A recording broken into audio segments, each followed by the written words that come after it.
مصباح الدین قادری نے ورنگل سے سوال کیا ہے کہ روح کی غذا کیا ہے. ہمارے ڈاکٹر صاحب نے، ہمارے پیر بھائی نے جو سوال کیا ہے وہ جواب تو بھی ہے، آپ جو بات کر رہے تھے اس میں وہی بات شامل ہے کہ روح کی غذا کیا ہے. اللہ کا ذکر روح کی غذا ہے. ذکر اللہ روح کی غذا ہے. اور ذکر اللہ کے 3 طریقے ہیں. ایک تو ہے کہ اللہ تعالیٰ کا ذکر زبان سے کیا جائے، دوسرے ہے کہ اعضائے بدن سے اللہ کے احکام پہ عمل کیا جائے، تیسرے یہ کہ اللہ تعالیٰ کا تصور کیا جائے. یہ 3 طریقے ہیں. ذکر بالجنان، تصور میں قلبی طور پہ ذکر کرنا سب سے افضل ہے. پھر ذکر باللسان، زبان سے، اور ذکر بالارکان، ہاتھ پیر سے. اور ذکر کرنے کا جو نہج ہے اس کے بھی 3 طریقے بتائے گئے ہیں.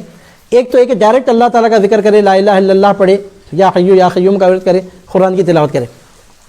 یا دوسرا طریقہ ذکر اللہ کا یہ ہے کہ اللہ کے محبوبوں کا ذکر کرے. 100% وہ بھی ذکر اللہ میں شامل ہے، 100% شامل ہے. اگر ہم یا اللہ کہتے ہیں تو یہی ذکر اللہ نہیں ہے. اگر کوئی سرکار کا عاشق صحیح العقیدہ سنی مسلمان یا رسول اللہ کہتا ہے تو وہ بھی ذکر ہے. اگر کوئی پنجتن پاک کا نام لینے والا یا علی کہتا ہے تو وہ بھی ذکر ہے. اور ہمارے جیسے قادری فقیر اگر یا غوث کہتے ہیں تو وہ بھی 100% اللہ کے ذکر میں شامل ہے. کیونکہ اللہ کا جو ذکر کیا جاتا ہے براہ راست اللہ کا ذکر کیا جاتا ہے، یا اہل اللہ کے تذکرے ہوتے ہیں، حضور نبی کریم صلی اللہ علیہ وسلم کا ذکر پاک ہوتا ہے.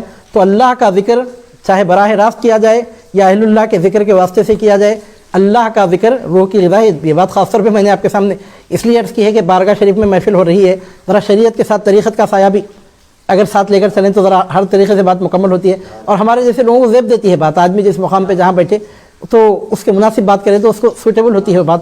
تو جو لوگ ہم سے ایکسپیکٹیشن کرتے ہیں، ہمارے پیر بھائی سوال کر رہے ہیں تو ہم جواب دے رہے ہیں. دیکھیے میں کھل کے آپ کے سامنے بات عرض کر رہا ہوں. وہابیت اپنی جگہ سر پھوڑے، خاریت اپنی جگہ سر مارے، لیکن ہمارے پاس اہل طریقت کے پاس تو یہ بات بتائی گئی کہ جس کو جو کچھ ملتا ہے وہ تصور شیخی میں ملتا ہے.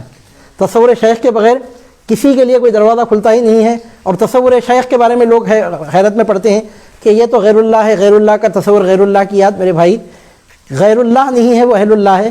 اور ہمارے قادریہ سلسلے میں تو ہم بہت سیف سائڈ ہیں. ہمارے پاس تو بطور خاص قادریہ سلسلے میں تو پیر کا بھی چہرہ ہم تصور میں لاتے ہیں تو صرف کام چلانے کے لیے ہمارا پورا خیال حضور غوث پاک کی طرف ہوتا ہے. ہمارے سرکار غوث پاک اپنے جس غلام جس مرید پہ کرم فرماتے ہیں تو شکل پیر کی نظر آتی ہے لیکن تعبیر ہم یہی دیتے ہیں کہ حضور غوث پاک کا دیدار ہوا. تو ہمارے پاس تو اور سیف سائڈ ہے. وہ اس واسطے بولنا پڑ رہا آج کل وسوسوں کا دور ہے اور بدتمیزی بے ادبی کا ماحول ہے. اب لوگ بولتے ہیں کہ ہم پیر کا تصور کریں تو پیر کیا ہیں ان کے بارے میں بھی تو جب اتنا دل آپ کا مطمئن نہیں ہوا تو گئی کہ مرید بننے کے لیے مرنے کے لیے اس کے پاس سوال یہ پیدا ہوتے ہیں. اب جا کر پیر مان لیے، اللہ اور رسول کے درمیان میں وسیلہ بنا کے پھر یہ مسخرہ پنا کر رہے ہیں. میرے بھائی ہر جگہ مسخرہ پنا کام نہیں آتا. مگر ہمارے قادریہ طریقت کے سائے میں یہ بات آپ کے سامنے رکھتا ہوں. ہمارے جیسے غوث پاک کا نام لینے والے، ہم جیسے قادریہ سلسلے کے غلاموں کے لیے تھوڑا سیف سائڈ بھی ہے. ایسا بیٹھ کر ہم بول رہے ہیں تو کوئی یہ نہیں بول سکتا کہ اپنے منہ میاں مٹھو بن رہے ہیں، اپنے مریدوں کو اپنا تصور کرنے کی تعلیم دے رہے ہیں. کم از کم ہمارے کو کوئی بھی نہیں بول سکتا، کیونکہ ہم یہی بولتے ہیں کہ چہرہ کسی کا نظر آئے تصور حضور بڑے پیر سرکار غوث پاک کا رہے. تو روح کی غذا کیا ہے؟ تو میرے بھائی روح کی غذا شریعت میں اگر آپ دیکھیں تو الفاظ کے ذریعے، کلمات کے ذریعے جو بھی ہے، اور طریقت میں اگر دیکھیں تو روح کی غذا یہ ہے کہ تصور شیخ میں آدمی زندگی گزارے. اور ہمارے قادریہ سلسلے کے تعلیمات میں ہم یہ کہیں گے کہ حضور پیران پیر بڑے سرکار حضور غوث پاک شیخ عبد القادر گیلانی رضی اللہ تعالیٰ عنہ کا تصور کرے، آپ کو بار بار یاد کرتے رہے. بندہ نواز سرکار فرماتے ہیں کہ جو کثرت سے اپنے پیر کا نام لیتا ہے تو اللہ تعالیٰ اس کے پیر کی ولایت کے مراتب میں سے ایک مرتبہ اس کثرت سے نام لینے والے کو عطا کر دیتا ہے. بار بار جو نام لیتا ہے اللہ رب العزت اس نام لینے والے کو اس پیر کی ولایت کا فیضان عطا فرماتا ہے. یہ کب ہے؟ روح کی غذا ذکر اللہ ہے، تصور شیخ فائدہ مند ہے. کب ہے؟ پہلے نماز قائم کرنے کے بعد. آپ نماز قائم کیے بغیر، مسجدوں کو آباد کیے بغیر، تصور شیخ نے ابھی جس کا تصور بولنا نہیں چاہیے، کعبۃ اللہ شریف کی دیوار میں بھی آپ زندگی گزارے تو ملنے والا نہیں ہے. یہ کب ہے؟ پہلے نماز کی پابندی کے بعد کے ہے پورے مرحلے. ادھر مسجد میں نماز ہو رہی ہے، آپ باہر پھرتے جا رہے ہیں اور بات نکل رہی ہے تصور شیخ کی، سرکار صلی اللہ علیہ وسلم کے دیدار کی، روح کی غذا کی. تو میں آپ کے سامنے عرض کروں یہ سب ضروری سراخوں پہ ہے. ہم یہی بولنے کے لیے بیٹھے ہیں، میں ضرور بولوں گا، مگر اس کا پہلا اسٹیپ کیا ہے؟ روح کی غذا بعد میں تیار کریں گے. پہلے جسم کی غذا، نماز پڑھیے پہلے اگر پہلے جسمانی طور پر پہلے مسجد کو آباد کیجئے. جو آدمی مسجد میں جا کر نماز ادا نہیں کرتا، حضور نبی کریم صلی اللہ علیہ وسلم فرماتے ہیں میرے جی میں آتا ہے کہ جو مرد نماز کے لیے حاضر نہیں ہوتے، جماعت سے نماز پڑھنے کے لیے مسجد میں نہیں آتے، میرے دل میں آتا ہے کہ میری جگہ کسی اور کو مقرر کروں نماز پڑھانے کے لیے اور جا کر ان کے گھروں کو آگ لگا کر زندہ جلا دوں ان کو، او کما قال صلی اللہ علیہ وسلم.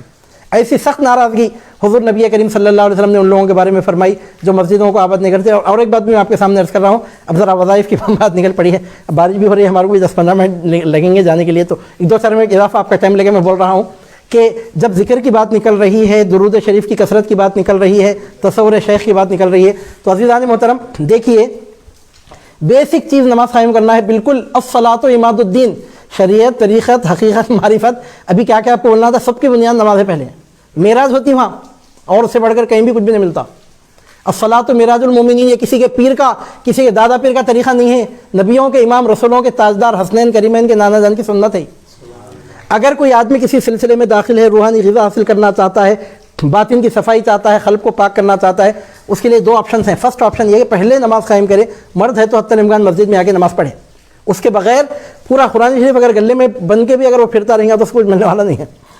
اور دلائل الخیرات شریف پڑھ لیجئے, آپ وظیفہ پڑھ لیجئے, آپ قصیدہ بردہ شریف پڑھ لیجئے, لا الہ الا اللہ کا ذکر کر لیجئے, استغفار پڑھ لیجئے, مراقبے کر لیجئے, چھلے کر لیجئے, جنگل میں جا کر پوری زندگی گزار لیجئے. جب تک سرکار صلی اللہ علیہ وسلم کے طریقے مبارکہ کی پیروی میں پہلے نماز قائم نہیں کریں گے, کچھ ملنے والا نہیں ہے. خلاف پیغمبر کسے راہ گزید کہ ہرگز بمنزل نہ خواہد رسید. ہمارے قادریہ سلسلے میں تو دوسرے ایکٹیویٹیز کو زیادہ بڑھاوا دیتے ہی نہیں ہیں, کیونکہ جو اصل چیز ہے پہلے نظر اس پہ ٹکی رہے. اب یہ فرسٹ آپشن یہ لازمی ہے, یہ اس میں کوئی کمپرومائز ہی نہیں ہے. اب اس کے بعد نمبر 2, اب کیا کرنا, تو اب یہ سب کام کرنے کے اگر ٹائم ملا تو, اگر کوئی عالم دین ہے, اب جیسا میں 3 گھنٹے سے درس لیتے بیٹھا ہوں, میں درس دینے کے بجائے گھر میں بیٹھ کر ایک پوری دلائل الخیرات شریف مکمل پڑھ لے سکتا تھا, تو 3 گھنٹے میں نہیں ہوتی. تو بولنے کا مطلب یہ ہے کہ ہر ایک کو اس کے پہلے نماز کی پابندی سب کو ہے, کسی کو چھوٹ نہیں ہے. اس کے بعد اب ہر ایک کے لیے الگ الگ مدارج ہیں. کوئی عالم دین ہے تو علوم دین کا چرچا کرنا, واعظ کی محفلیں منعقد کرنا, اورات وظائف سے نفل نماز پڑھنے سے افضل ہے. جو اس کی قسمت میں مراتب ہیں اسی میں اس کو نصیب ہو جاتے ہیں, نماز کے بغیر تو نہیں ہے. اب اگر کوئی اس طرح کے معاملات کا ذمہ دار نہیں ہے تو پھر وہ اورات وظائف وغیرہ وہ کرے. امام انوار اللہ فاروقی رحمۃ اللہ علیہ کے بارے میں کل بھی حضرت کا ذکر نکلا تھا, آج بھی نکل رہا ہے, کیونکہ خاص طور پر حضرت نے یہ بات بہت شد و مت سے علماء کو تلقین فرمائی ہے, تو میں ان کے حوالے سے ذکر کر رہا ہوں. وہ فرمایا کرتے تھے کہ جو عالم دین کسی سلسلے میں مرید ہو تو اس کو اورات وظائف وغیرہ کی طرف زیادہ توجہ نہیں کرنی چاہیے. اگر انہیں تسبیح لے کے مصلی بچھا کے بیٹھ گیا تو یہ خدمت کون کرنا, بخاری کون پڑھنا, مسلم کون پڑھنا, درس قرآن کون دینا, حدیث کا درس کون دینا, ایسے سوال نہ ہوئے تو بیٹھ کے جواب کون دینا, انہیں تسبیح بٹھا کر اللہ اللہ کرتا بیٹھا. تو جو عام لوگ ہیں, عوام کا دین الگ ہوتا ہے, خواص کا دین الگ ہوتا ہے. قسمت میں جو ہے نماز میں اللہ تعالیٰ عطا کر دیتا, بقیہ جو ترقی کے لیے ہے. اگر کوئی عالم دین ہے تو اس کو چاہیے کہ علوم دینیہ کی اشاعت میں پہلے وقت گزارے, اورات میں وظائف میں جتنا وقت لگتا ہے وہ وقت اس میں لگا دیں. بلکہ عام لوگوں کے لیے بھی اگر ایسی محفلوں میں بیٹھنے کا ان کو موقع مل رہا ہے, ایسے کچھ موقع نصیب ہو رہے ہیں, تو یہ فرض کفایہ ہے, یہ نفل سے افضل ہے بہرحال. اب عام لوگوں کے لیے یہ ہے کہ اس کے بعد پھر ذکر اذکار کی کثرت کریں.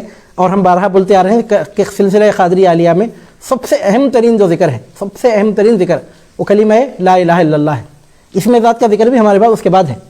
نقشبندیہ سلسلے میں اسم ذات کے ذکر کو اہمیت دیتے ہیں, اور ہمارے پاس کیا ہے, پہلے اب سرکار صلی اللہ علیہ وسلم کا ارشاد بھی ہے, ہمارے سرکار غوث پاک کی تعلیم مبارک یہ ہے کہ سب سے افضل ترین ذکر کلمہ لا الہ الا اللہ ہے. ہر پیغمبر کی زبان پر سب سے پہلے یہی بات آئی, لا الہ الا اللہ, یہ افضل ترین ذکر ہے. تو بہرحال نمازوں کی پہلے پابندی آپ کر لیجئے, اس کے بعد جتنا قسمت میں اورات وظائف کریں. اور اورات وظائف کی بات نکل رہی تو کئی وظیفہ اسپیشلسٹ ہماری بات سن رہے ہیں, سنیں گے, ان کے لیے بھی ایک بات میں آپ کے سامنے عرض کر رہا ہوں.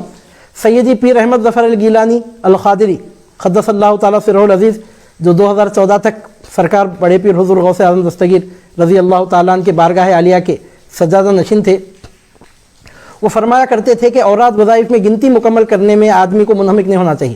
اب ہر ایک کا اپنا مزاج ہے, دیکھیے اب ہر ایک کا اپنا اسٹائل ہے تعلیم دینے کا, تعلیمات پیش کرنے کا.